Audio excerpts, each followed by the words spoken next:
اعوذ باللہ من الشیطان الرجیم بسم اللہ الرحمن الرحیم۔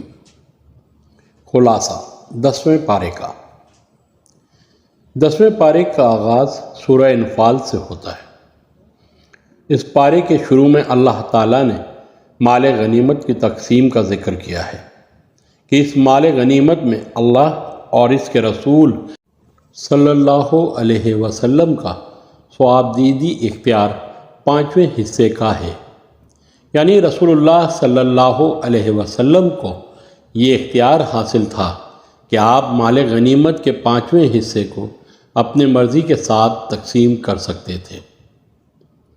10ویں پارے میں اللہ تعالیٰ نے بدر کے معرکے کا ذکر کیا ہے کہ شیطان لعین اس معرکے میں انسانی شکل میں موجود تھا اور کافروں کو لڑائی کے لیے اکسا رہا تھا۔ سراقہ بن مالک کے روپ میں موجود شیطان کافروں کو یقین دلا رہا تھا کہ مسلمان کافروں پر غلبہ نہیں پا سکتے۔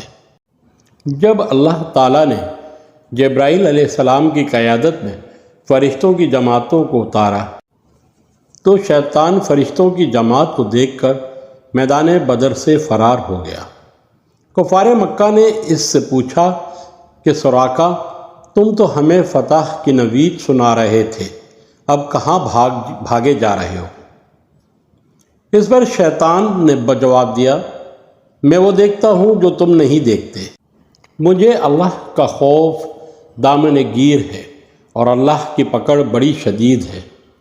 اس سورہ مبارکہ میں اللہ تعالیٰ نے یہودیوں کے متواتر بد عہدیوں اور خیانت کے بعد اس آیت کا نزول فرمایا کہ اگر آپ کو کسی قوم کی جانب سے خیانت کا ڈر ہو تو اس کا معاہدہ لوٹا کر حساب برابر کر دیجیے، بے شک اللہ تعالیٰ خیانت کرنے والوں کو پسند نہیں کرتا۔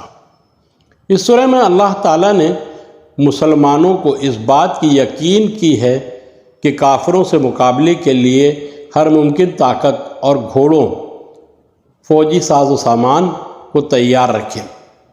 اس تیاری کی وجہ سے اللہ کے دشمن اور مسلمانوں کے دشمن مرعوب ہوں گے، اور وہ ہمیشہ پوشیدہ دشمن بھی جن کو مسلمان نہیں جانتے اور اللہ کے راستے میں مسلمان جو خرچ کریں گے ان کو اس کا پورا اجر ملے گا۔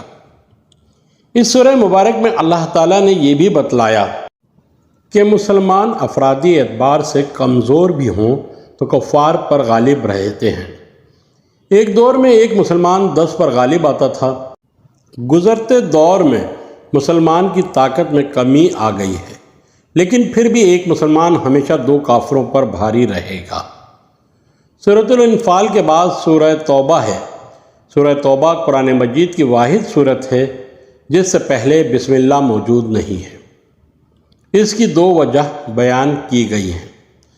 اول تو یہ کہ اللہ تعالیٰ نے اس سورہ کو غضب میں نازل کیا، اور دوسری یہ کہ یہ سورہ گزشتہ سورہ انفال کا ہی حصہ ہے۔ سورہ توبہ میں اللہ تعالیٰ فرماتے ہیں، جو شخص نماز باقاعدگی سے ادا کرتا ہے اور زکوٰۃ صحیح طریقے سے دیتا ہے، ایسا شخص مسلمانوں کی جماعت سے منسلک ہے اور دینی اعتبار سے ان کا بھائی ہے۔ اللہ تعالیٰ نے یہ بھی ارشاد فرمایا کہ بعض کافر اس بات پر اتراتے تھے کہ ہم حرم کی صفائی کرتے ہیں اور حاجیوں کو ستو پلاتے ہیں۔ اللہ تعالیٰ نے فرمایا کہ حرم اور حاجیوں کی خدمت سے کہیں زیادہ بہتر اللہ تعالیٰ کی ذات پر ایمان لانا اور اس کی خوشنودی کے لیے جدوجہد کرنا ہے۔ اللہ تعالیٰ نے مسلمانوں کو تنبیہ کرتے ہوئے کہا کہ اگر تمہارے باپ، تمہارے بیٹے، تمہارے بھائی، تمہاری بیویاں، تمہارے قبیلے اور تمہارے مال جو تم اکٹھا کرتے ہو، تمہاری تجارت جس کے نقصان سے تم ڈرتے ہو، اور وہ گھر جن میں رہنا تمہیں مرغوب ہے، تم کو اللہ اور اس کے رسول کے راستے میں کیے جانے والے جہاد سے زیادہ پسند ہیں، تو انتظار کرو جب تک کہ اللہ کا عذاب نہیں آ جاتا۔ اس بارے میں اللہ تعالیٰ نے حنین کے معرکے کا بھی ذکر کیا ہے۔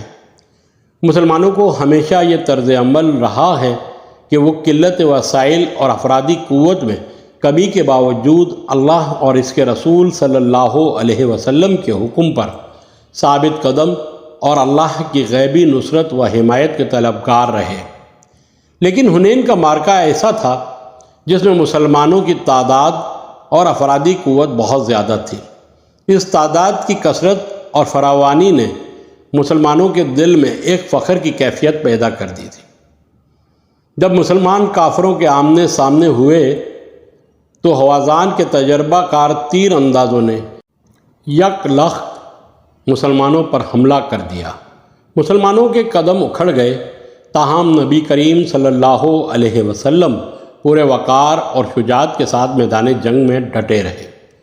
رسول کریم صلی اللہ علیہ وسلم کی استقامت کی وجہ سے مسلمان بھی دوبارہ حوصلے میں آ گئے اور اللہ تعالیٰ سے مدد طلب کی۔ مالک کائنات نے مسلمانوں کو کفار پر غلبہ عطا فرما دیا اور مسلمانوں کے دلوں میں یہ بات راسخ ہو گئی کہ جنگوں میں فتح وسائل کی کثرت اور فراوانی کی وجہ سے نہیں بلکہ اللہ کے حکم اور اس کی مدد و نصرت کی وجہ سے ہوتی ہے۔ اس بارے میں اللہ تعالیٰ نے یہودیوں اور نصرانیوں کے بارے میں عقیدے کی مذمت کرتے ہوئے ارشاد فرمایا کہ یہودی حرزہ سرائی کرتے ہیں کہ عزیر علیہ السلام اللہ کے بیٹے ہیں، اور عیسائی حرزہ سرائی کرتے ہیں کہ جناب حضرت عیسیٰ علیہ السلام اللہ کے بیٹے ہیں۔ اللہ تعالیٰ ارشاد فرماتے ہیں یہ باتیں انہوں نے اپنی طرف سے گھڑی ہیں اور اللہ کی ان پر مار ہو جو یہ جھوٹ بولتے ہیں۔ اس بارے میں اللہ تعالیٰ نے ان لوگوں کو وعید سنائی ہے جو سونا چاندی جمع کرتے ہیں مگر اس کو راہ خدا میں خرچ نہیں کرتے۔ قیامت کے دن سونے اور چاندی کو آگ میں پگھلانے کے بعد ان کی پیشانیوں کو، پہلوؤں کو اور پشتوں کو داغا جائے گا اور کہا جائے گا کہ یہ اس چیز کے سبب ہے جو تم اکٹھا کرتے رہے، پس اکٹھا کرنے کا مزہ چکھ لو۔ اس بارے میں اللہ تعالیٰ نے مصارف زکوٰۃ کا بھی ذکر کیا کہ زکوٰۃ کے 8 مصارف ہیں۔ پہلا، اس پر فقیروں کا حق ہے۔ دوسرا، مسکین کا حق ہے۔ تیسرا، زکوٰۃ اکٹھی کرنے والوں کا حق ہے۔ چوتھا، اسلام کے بارے میں نرم گوشہ رکھنے والوں کا حق ہے۔ پانچواں، قیدیوں کا حق ہے۔ چھٹا، تاوان کے تلے دبے ہوئے لوگوں کا حق ہے۔ ساتواں، مسافر کا حق ہے۔ اور آٹھواں، اللہ کے راستے میں اس کو خرچ کرنا چاہیے۔ اللہ تعالیٰ نے کہا کہ منافق مرد اور عورت ایک دوسرے میں سے ہیں، اور یہ بھی بتلایا کہ مومن مرد اور مومن عورتیں ایک دوسرے کے مددگار ہیں، یعنی غلط عقائد اور اعمال والے لوگ ایک دوسرے کے ساتھی اور صحیح عقائد اور اعمال والے لوگ ایک دوسرے کے ساتھی ہوتے ہیں۔ اس بارے میں اللہ تعالیٰ نے اپنے نبی کریم صلی اللہ علیہ وسلم کو اس بات کی تلقین کی کہ انہیں کافروں اور منافقوں کے ساتھ جہاد کرنا چاہیے۔ کافروں کے ساتھ جہاد تلوار کے ذریعے اور منافقوں کے ساتھ دلائل کے ذریعے ہوتا ہے۔ اس بارے میں اللہ تعالیٰ نے بعض منافقین کے اعمال کا ذکر کیا ہے کہ انہوں نے اللہ سے وعدہ کیا کہ اگر اللہ تعالیٰ ہمیں مال دے گا تو ہم اس کے راستے میں خرچ کریں گے۔ جب اللہ تعالیٰ نے ان کو مال دے دیا تو وہ بخل کرنا شروع ہو گئے۔ اللہ تعالیٰ فرماتے ہیں کہ اس نے ایسے لوگوں کے دلوں میں نفاق لکھ دیا اس دن تک جب ان کی اللہ کے ساتھ ملاقات ہوگی۔ اس سورہ مبارکہ میں اللہ تعالیٰ نے غزوہ تبوک کے موقع پر فتنے کا عذر پیش کر کے پیچھے رہ جانے والے اس منافق کا بھی ذکر کیا جس نے ایک عذر پیش کر کے جہاد میں شرکت کرنے سے معذرت کی، تو رسول کریم صلی اللہ علیہ وسلم نے اس کو رکنے کی اجازت دے دی۔ اس پر اللہ نے واضح کر دیا کہ در حقیقت بہانہ بنا کر پیچھے رہنے والے لوگ فتنے کا شکار ہو چکے ہیں اور اللہ نے جہنم کو منکروں کے لیے تیار کر رکھا۔ اس بارے میں اللہ تعالیٰ نے اپنے نبی کریم صلی اللہ علیہ وسلم سے فرمایا یہ منافق آپ کے گستاخ ہیں، ان کے لیے آپ کا استغفار کرنا ان کے کسی کام نہ آئے گا، کیونکہ اگر آپ ان کے لیے 70 بار بھی استغفار کریں تو ان کی شکاوت قلبی کی وجہ سے اللہ ان کو ہرگز نہیں بخشے گا، کیونکہ انہوں نے اللہ اور اس کے رسول کے ساتھ کفر کیا، اور اللہ فاسقوں کو ہدایت نہیں دیتا۔ اللہ رب العزت سے دعا ہے کہ ہمیں قرآن پڑھنے، سمجھنے، سیکھنے اور سکھانے کی توفیق دے۔ اسی کے ساتھ ڈاکٹر سید نوید کو اجازت دیجیے۔ السلام علیکم ورحمۃ اللہ وبرکاتہ۔ اللہ رب العزت سے دعا ہے کہ قرآن اور حدیث پر چلتے ہوئے فرقہ واریت کی لعنت سے باہر نکلنے کی توفیق عطا فرمائے، آمین یا رب العالمین۔ السلام علیکم ورحمۃ اللہ وبرکاتہ۔